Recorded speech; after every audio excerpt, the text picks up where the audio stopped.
KKR, Decatur, Dallas, Fort Worth, and KYJC, Commerce. Portions of KDKR programming do not necessarily reflect the views of this station, its management, or staff. Prudent Money with Bob Brooks is sponsored by the Prudent Money Foundation on 91.3. Well, how do you know when the right time is to sell your car? Today we're going to take a look. Stay tuned for the special Car Corner edition of Prudent Money.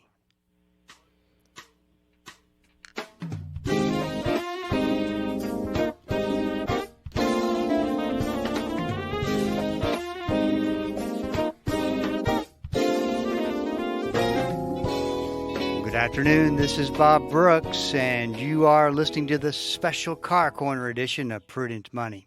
Tony Joe's here with me, as he is every Friday, to take your Car Corner question. The number to call is 1-877-913-5357, 1-877-913-5357. You can also go to the website at www.prudentmoney.com, and if you got a question for me, just go to the link at the top of the web page that takes you to the Q&A.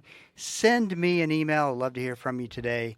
Whatever we can do to help you, that's on the website, www.prudentmoney.com. Also, on the front page, it's not done yet, but and Tony Joe, I don't even know if you know this, but we're going to put your own. We're creating your own Car Corner page at the that's going to go on the front of the website, and be careful what you're going to say. You're getting a grin on your face. I just know it's not going to be good. I'm not getting a grin on. So, anyways, people can send in questions, and specifically about their cars. An easy way to get information about you. How about that? Well, thank you. Very nice. That sounds awesome, Bob. I reserve the right to not comment anymore. And I have the right to change the subject. Okay, thank you, so not a whole lot's happening with the UAW. They're contemplating on whether they're going to ratchet up or not. Got a new proposal, so that's really nothing new to talk about that. I will say this, you mentioned earlier, and I agree with you, if this is still going on in a couple of weeks, we probably have a problem. Well, let me just point out something. They didn't ratchet it up this Friday like they did every Friday since, except what I've noticed, and that is that when they're in serious negotiations and they think there's a hint of progress, they don't ratchet it up. For instance, this week it happens to be with GM. Last time was 2 weeks ago. It was with Chrysler. I forgot the Stellara. Anyway, I don't know. Anyway, Bob, I've noticed one thing. They haven't ratcheted it up yet, but if they think there's a hint of progress, they halt the increasing the strike or broadening the strike. And then by next week, the negotiations may fall apart, and then they hit them again. They ratchet it up again. So there's no way to know. It just happens to be right now they're in negotiations. You know what's interesting is this is a strike of the United Auto Workers, obviously. I didn't want to mention that so they know what we're talking about. But there's GM. There's the three major ones. All three major ones at the same time. So there could be if one sets a proposal, then the other two could fall in line or not fall in line. But here's what's very interesting about this, is that GM to the government is just like Goldman Sachs and J.P. Morgan is to the government. So it would make sense that GM comes to the table first with government help behind the scenes. You know what I mean? Are you referring to like back during the Obama administration when they saved GM? Yes. Okay. Yeah. So you got the government acting that's right. That's smart because a lot of people don't remember that. When you said GM, that just triggered that. Yeah, because government GM Motors actually is owned still a large part of it. Yeah. And that's why no there's corruption an there. awful lot of politics in this thing, Bob. Awful lot of politics. And there always has been, by the way. People don't realize politics have always played a huge part in the auto industry, the manufacturing of automobiles. That is, you know, the UAW has always been a Democratic association, okay? Always supported by the Democrats. And today, they're kind of not so supported. Well, they are. They're still Democratic organization as far as I'm concerned, but they're kind of striking back a little bit. They're protesting. They're not going along with the company line anymore like they used to. So I don't know what's going on. It'll be interesting. I'm a little guy who just listens to the news and gets everything I can. But I don't know. But I do know it's a very interesting dynamic in what's going on. And most people aren't going to hear a lot about it. We were talking earlier. There's not a lot of publicity. But it's a very critical part of our infrastructure in our economic GDP, whatever you want to refer to it. But it's kind of interesting what's going on, and you and I both know that. The word you were looking for, Chris, sent it to economy. Stellantis, I think, Stellantus. Stellantis, yeah. That's you know what's interesting? Chrysler's been bought by so many people that it's hard for me to keep up. Mercedes, you know. Here's the funny thing: this week, do you watch Fox and Friends ever or no? It's a very, very, very popular cable news program in the morning, and it's been going on for decades. I've heard of it. It must be on when I'm not home. But they do these specials where they send a host down to a diner. Mm-hmm. Get people's opinions, and so they've done diners all over the country. Okay. And then usually, most of the time, a politician shows up. Well, I happened to go for breakfast to meet a friend of mine, and I walked in. There's all these lights and cameras. Ted Cruz was there. Here in Dallas? Yeah, here in Dallas. Was here doing interviews, meeting people, and that kind of thing. And I was watching this whole thing. So I sat in the back of the room.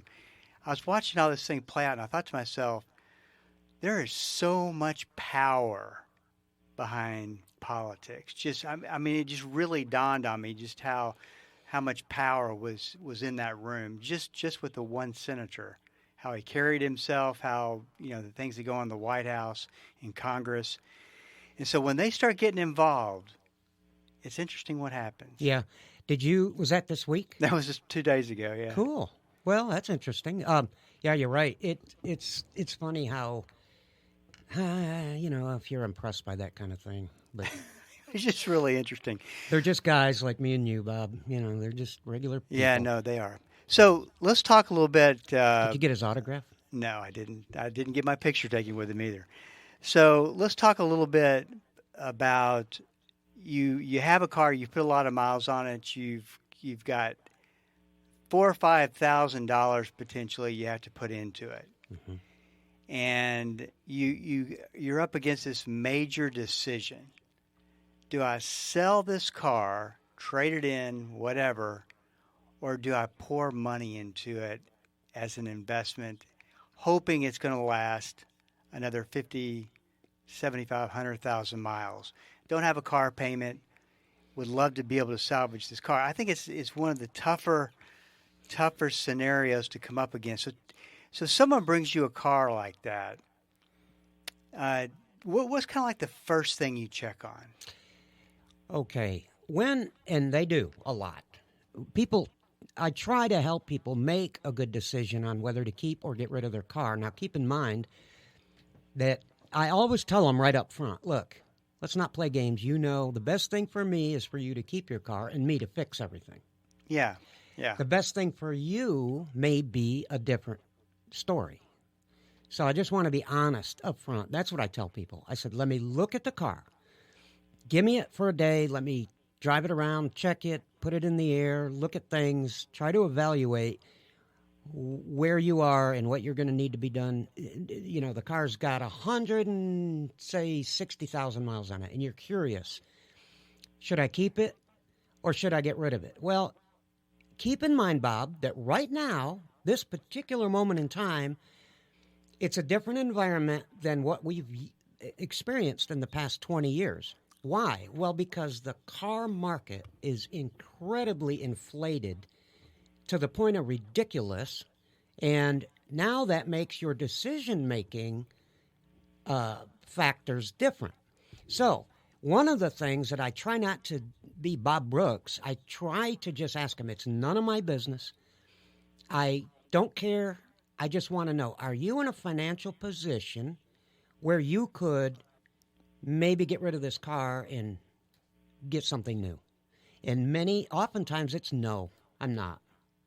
So now we have to look at, okay, even if they're not in a financial position and they've got so many things wrong with it, I'm still going to tell them to get rid of the car, okay? But all these factors, I've got to be informed a little bit as to where the person is financially so that I can try to decide whether they should keep it or not. Now, buying a used car right now is incredibly expensive. You know that. It really is. Let me jump in there and say that it seems like, just from what I'm watching, is that the prices of pre-owned cars spiked maybe at the beginning of the year, started to come down, have come down. Now they're going back up again.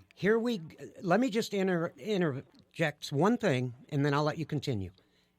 Depending on this strike, Bob, is going to make a big difference. Yeah, too. and I don't think the strike has anything to do with this yet.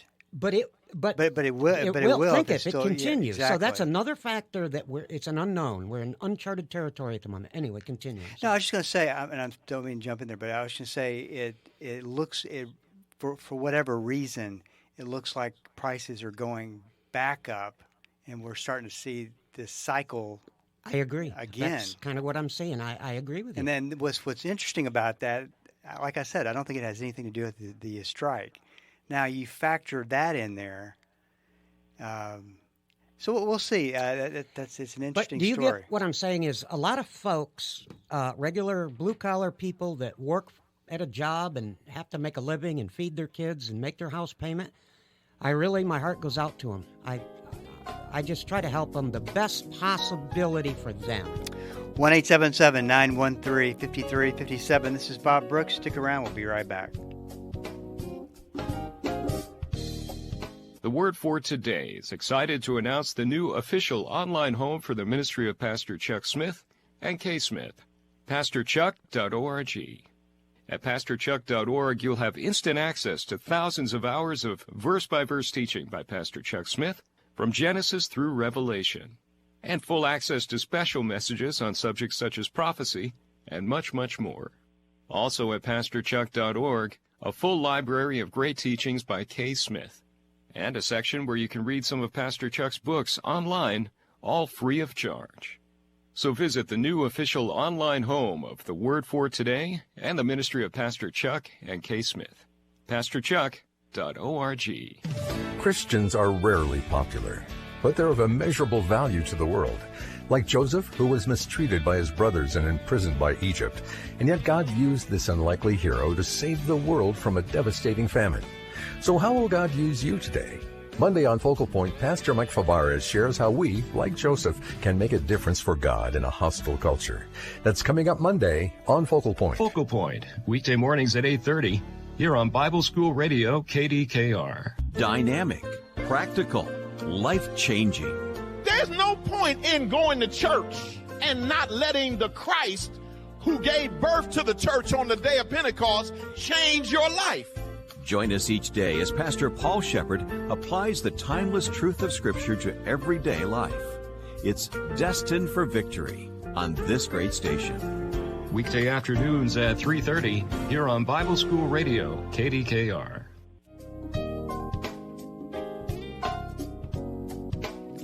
Welcome back. This is Bob Brooks, and you are listening to the special Car Corner edition of Prudent Money. 1-877-913-5357. Do have a line open. We'd love to hear from you today, whatever's on your mind.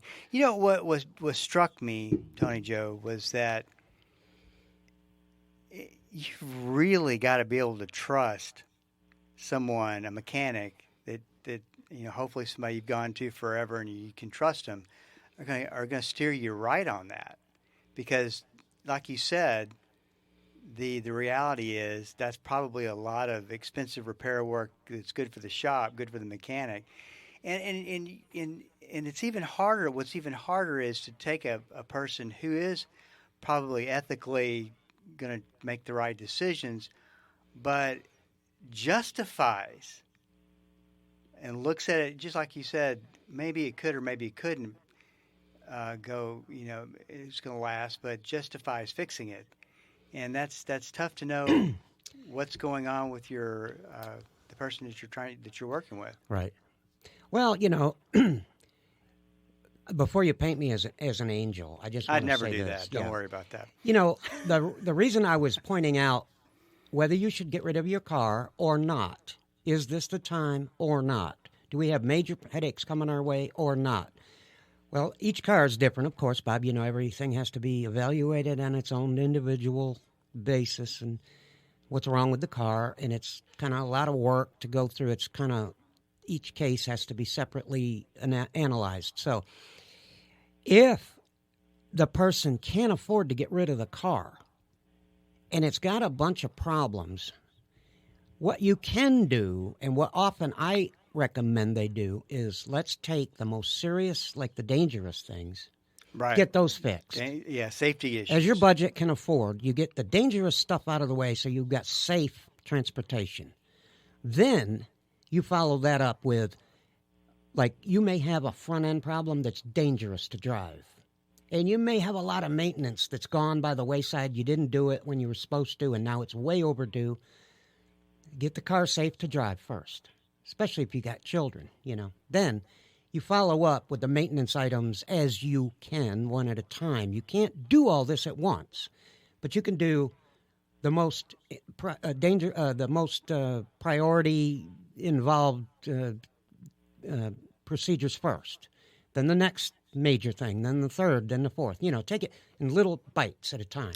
Well, and you bring up a great point, because I would imagine most people in your business are not, whether they're ethical or not, has no bearing on it, are not going to take the time. Unfortunately, very few, for a small percentage, are going to take the time to detail out a plan for you.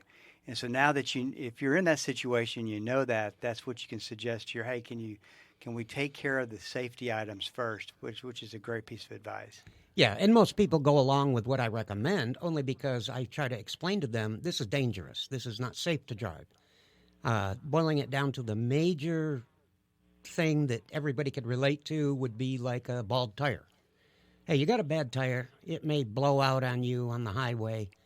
You need to get this tire first. Then we can address the rest of the issues with the car, but that's just oversimplifying something, just so people can relate to it. Something like a Mercedes or an Audi or a higher-end car won't take a whole lot of work to bring a big bill. But on the other hand, most of the high-end cars like that, people can afford to fix them. Yeah, that's true. That's good point. We're talking about Chevrolets and Buicks and, regular folks that try to just salt of the earth people, good folks.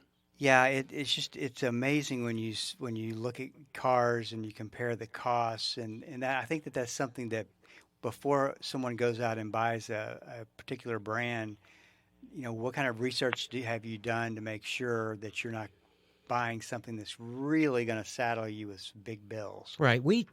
We try to explain to people when they ask me, what kind of a car do you think is a good car? I hate that question. Because they're all good cars. They really are. It's how you take care of them. But I remind people that if you're going to buy an Audi or you're going to buy a Lexus, you're going to pay more for the maintenance in general. The higher the cost of the vehicle, usually the maintenance costs are going to be higher as well. And the insurance may, in fact, be higher as well. So there's a lot of things that people need to know about before they make a decision on buying a car. 1-877-913-5357. That is the number to call if you got a question for Tony Joe. So I sent you someone that I know very well, and told her, you can trust Tony Joe and what he tells you to do. She fell for it too. Oh man. So anyway, and what's interesting is that you seldom tell somebody you need to get rid of this. You need to get rid of this vehicle. I mean, just because. But you made the comment to me, and I never put these two things together. You said she beat the system. She did.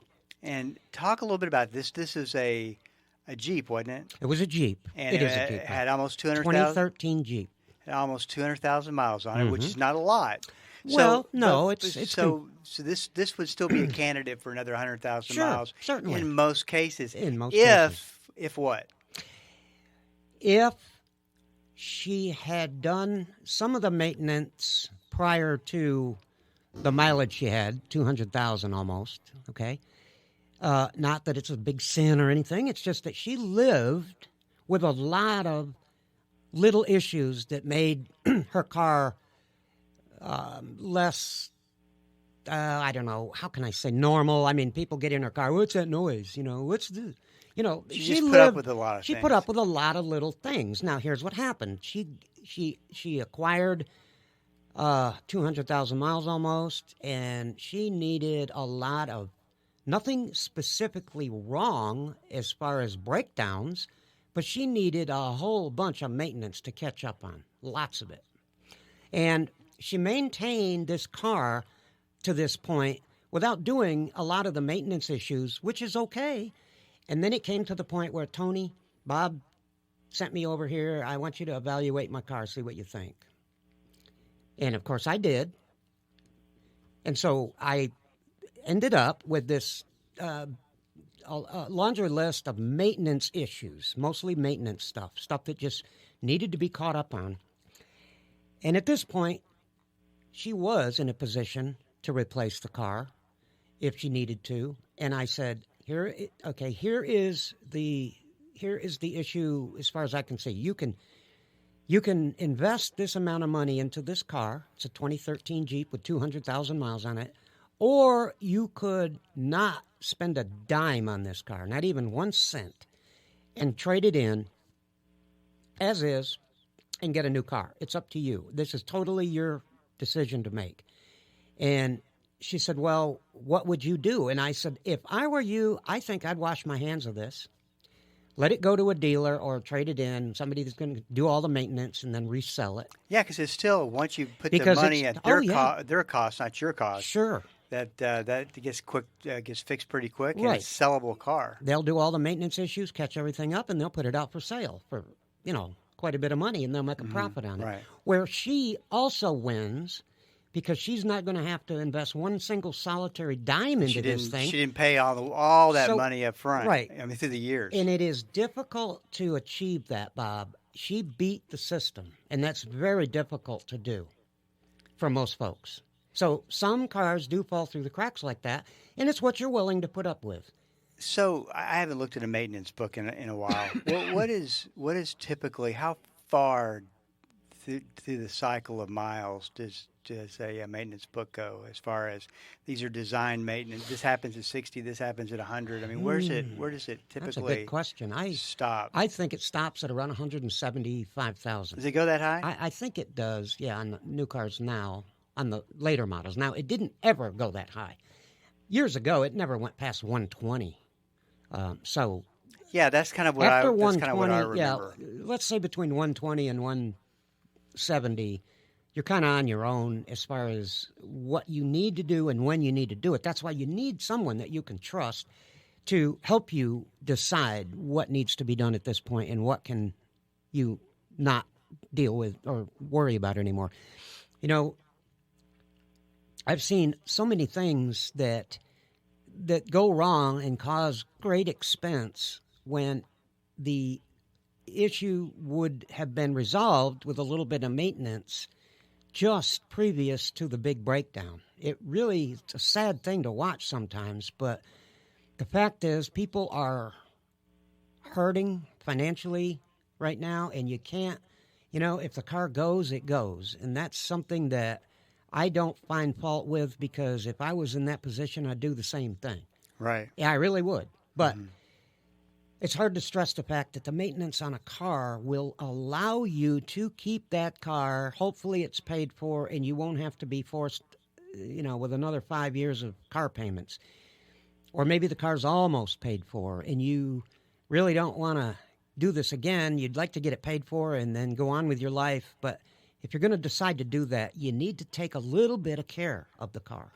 Like anything else, if you don't take care of it, it's going to end up ruining something, and that can be expensive. There isn't anything today that's cheap on a car anymore. Nothing. Yeah, especially, and I'm sure you're seeing a lot of inflation in auto parts, and yeah, it's really starting to become a problem. Yeah. We could talk about that sometime. This is Bob Brooks. If you got a question for me, please go to the website at prudentmoney.com and send it in, because we are all out of time. Till we do meet again next time, keep the faith and have a great rest of the day.